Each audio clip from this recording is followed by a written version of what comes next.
వనపర్తి జిల్లా కేంద్రంలోని MLA camp కార్యాలయంలో వనపర్తి ఎమ్మెల్యే తూడి మేఘారెడ్డి మీడియా సమావేశం నిర్వహించారు. ఈ సందర్భంగా మేఘారెడ్డి మాట్లాడుతూ కాంగ్రెస్ ప్రభుత్వం ఏర్పడి సంవత్సరం గడిచిన సమయంలో మహిళలకు ఉచిత బస్సు సౌకర్యం, ఉచిత కరెంటు, రైతులకు రుణమాఫీ ఎన్నో కార్యక్రమాలు చేశారని అన్నారు. రాబోయే రోజుల్లో వనపర్తి నియోజకవర్గాన్ని అభివృద్ధి పథంలో నిలుపుతారని అన్నారు. 9.5 సంవత్సరాల్లో అప్పుడున్న బీఆర్ఎస్ పార్టీ గత ప్రభుత్వం వాళ్ళు చేసిన అహంకార పాలన, అవినీతి పాలన, వాళ్ళు అక్కడ కొన్ని స్కీములు ముందర పెట్టుకొని ఓన్లీ అడ్వర్టైజ్మెంట్లు ఎక్కువ చేసేసి ఇంత మోసం చేసుకుంటా 67,000 కోట్ల అప్పులతో 2014 నాడు కేసీఆర్ గారికి అప్పుడున్న కాంగ్రెస్ ప్రభుత్వం అప్పచెప్తే మళ్ళీ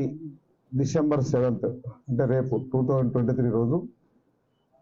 వాళ్ళు 7,20,000 కోట్లతో కార్పొరేషన్ లోన్లు అన్ని కలిపి దాదాపు 8 లక్షల కోట్లు అప్పుల